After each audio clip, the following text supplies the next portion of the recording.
If you hear noises, there's a fan, because I figured the noise of a fan is better than the noise of the geese. And there are a lot of geese. And if you can hear that voice / anything in the background, Josh is behind the camera. Hello everyone and welcome back to my YouTube channel in a new location with a sofa. Yay! And it's yellow. Yellow's a happy colour. Also, my cushion that I made in year 9 that got displayed in the school reception, and not like the student reception, like the main reception where the adults went. Fancy. I'm really proud of this cushion. We're not talking about cushions and we're not talking about sofas today. Today I want to talk about why I'm critical of the positivity police, because I've been seeing a lot of positivity policing in discussions that our theatre industry and community are having, and I want to talk about it because I think it's important. Now, I want to preface, Josh? Yeah. Is it preface or preface? I want to preface this. It's preface, isn't it? Yeah. Cool. I want to preface this firstly by saying that this is just my opinion. If you disagree with me, you can do what you like. It's not that deep. There are way more important things to be falling out with people about than, you know, how positive should people be. But I do want to make the argument that criticism is a good thing and can be a positive thing. And secondly, just so you know my bias, my skepticism of blind positivity is more deep-rooted than just disagreeing with people who think theatre is perfect and has always been perfect, and it just really grinds my gears. Really does. If you don't know, which why would you, because I don't really talk about it that much, I've had my struggles with mental health in the past, and when you've had to learn how your thoughts work and then retrain those thoughts to be more healthy, it kind of makes you more acutely aware of the BS that is spread under the guise of mental well-being, and positivity is one of them. Again, not telling anyone how to live their life, do what you want to do, but there's a difference between learning that there are more objective ways to view situations rather than jumping to negative conclusions, and pretending that nothing bad ever happens, and if you think bad things do happen, or if you get upset by things, then you're being negative. And what that does, in my opinion, is that it invalidates negative emotions and encourages ignoring negative experiences rather than acknowledging those experiences so that you can either accept them or change them. That's my problem with positivity policing, especially in like the mental well-being sphere. But now you're probably thinking, what's this got to do with the theatre industry? I've been seeing a lot of criticisms, mostly on Twitter, of various things to do with the industry. The pre-COVID structures that were in place, certain individuals within the industry, usually prominent individuals within the industry, the eagerness to reopen theatres, among other things. And whether those criticisms are valid or not is not the point of this video. That's not what I'm going to be getting into. And along with those criticisms, people have been responding by being defensive against those criticisms, or saying that people shouldn't be criticising things, we should focus on the positives, or we should be spreading positivity, etc. And again, whether that's the right thing to do or not the point of this video. The way I see it, positivity policing doesn't solve any problems that people are bringing up, regardless of whether the problems are valid or not, the criticisms are valid or not. Policing that and saying you shouldn't be bringing it up doesn't actually solve the issues that people are bringing attention to. Our industry wasn't and isn't perfect. Even the people who are on the only positivity side would acknowledge that our industry isn't perfect. Nothing is perfect. There are things that could be done better. And there are criticisms being made that, in my opinion, are valid. And I believe that if we have the opportunity to make our industry better, we should do that. We should always be wanting to make our industry better. If we care about it and we love it, of course we want to make it better. That seems like a no-brainer to me. And negativity is a part of that. Criticism is a part of that. We can only change things if we acknowledge what's wrong. And negative emotions, as well as kind of detached criticism, are a part of that as well. Negative emotions get such a bad rap in our society. I think that's why blind positivity is so appealing to a lot of people, because it's like, just be happy all the time. You never have to deal with negative emotions. You never have to feel uncomfortable or angry or sad or disappointed. Just be happy. It's fine. Oh, if only that was a thing that could happen. Negative emotions are uncomfortable. We don't want to feel them. We don't want to acknowledge that they're there because it's just cringy. We don't like it. But negative emotions tell us when things are wrong. Negative emotions tell us when things aren't okay, and they can ignite change and they can ignite action, because when things aren't okay, we want to change them. Without emotions like anger, pain, grief, sorrow, the biggest social revolutions in our history as a species, the Haitian Revolution, the Civil Rights Movement, Stonewall, the President's Revolt, just to name a few, would not have happened. Those things happened because people were angry or in pain or upset and were like, we're not taking this, we're gonna change things. And positivity policing isn't just saying what can and can't be discussed, it's invalidating people's emotions that certain situations cause.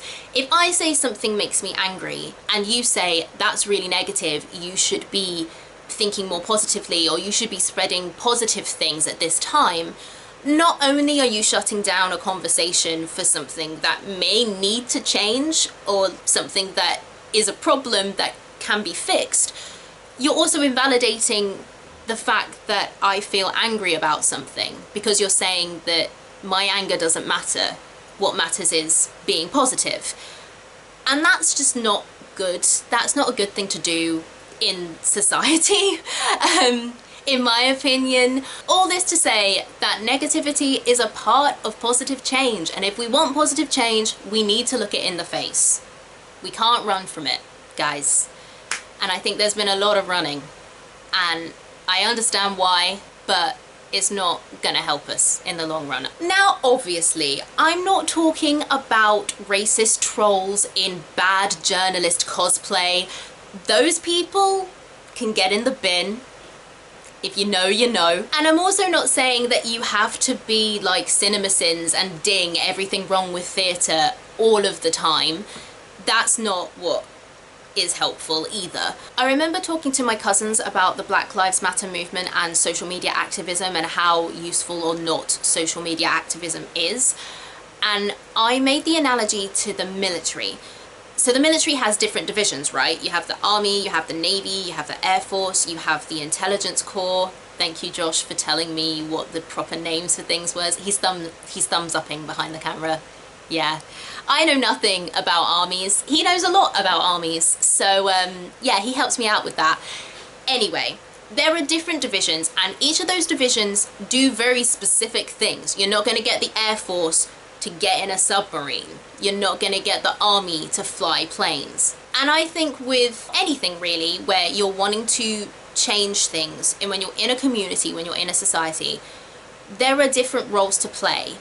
If the best use of your energy is to shine a light on all the positive things that are happening and raise up those voices and those stories, then absolutely do that, because we need to celebrate our victories as well. If the best way to use your energy is to shine light on things that really need to change to make our industry a better place to be in and a better place to work, do that. If the best place to put your energy is somewhere else, then do that as well. There is no one way to do this, and we can't all do everything. So if we use our energy where we can best use it, if everyone does that, then all the bases in theory should be covered. I think that's the positive way to do it. And if you are one of those people who is constantly feeling the need to shut down any criticism about theatre, our industry, and I don't mean getting involved in a discussion where you disagree with another person, I mean whenever anyone says anything bad about theatre, you're like, shut it down. I would encourage you to think about why you feel the need to do that, because like I said, our industry, like everything, isn't perfect. Is it because you just don't care about the criticism that's being made? Is it because hearing criticism about our industry is too painful right now, which I could completely understand? Does having to acknowledge criticisms about theatre mean that you really have to reevaluate your relationship with it? And this works both ways as well. If you're someone who constantly is feeling the need to shut down positivity, again, I'm not talking about engaging in discussion and showing that there are different sides to things. I'm talking about whenever anyone has anything positive to say, you're like, yeah, but no. Again, I would encourage you to question why you need to do that as well, because that is just as unhelpful as positivity policing. And lastly, I think something that's very easy to forget, especially on places like Twitter and the internet where everything is done by text on a screen, you're not actually talking to people face to face, is that we are all on the same team. I don't think there's anyone who works in our industry who doesn't want our industry to get back on its feet and for people to be happy and thriving and work to be being made and audiences to be back. I don't think there's anyone who doesn't want that. So whenever people are saying anything about our industry, positive or negative, there is nuance and complexity. And people are nuanced and complex. You can criticize the way that something has been done while still acknowledging that it's a step forward. You know, you can celebrate a show being able to open while acknowledging that for you, or in your opinion, nothing should be opening at all because it's too soon, it's too early, it's too fast. You can criticize individuals for not doing more while acknowledging that they themselves are limited. You can acknowledge a positive step people have taken whilst also acknowledging that that step was probably self-serving. Do you see what I mean? There is nuance to it. So as long as everyone is kind and has the best intentions and understands that one tweet isn't going to encompass the nuance and complexity of the situation that we are in right now, that is constantly changing, with no help from the government actually giving us timeframes we can work within, that's a video for another day. That is something that we also need to remember when we're having these online conversations and discussions. I have no idea what this video is. Hopefully it's good. Oh, a bird. Hey, bird. Bye, bird. It's a seagull. So those are my thoughts on positivity policing and how they pertain to the conversations happening in our industry at the moment. I hope you found this video interesting and helpful and it's given you some food for thought. I really want us to have good conversations. My personal opinion is that it is a great time for us to think about the industry that we want and take steps to create the industry that we want to be working in and thriving in. So hopefully this video goes some way into helping that happen. Probably not, but we'll see. I'm just a chick on the internet. If you enjoyed this video, please consider liking and subscribing. It would really help me to grow my channel. Stay tuned for more theatre content from a UK perspective, and I will see you all in my next video. Bye, friends!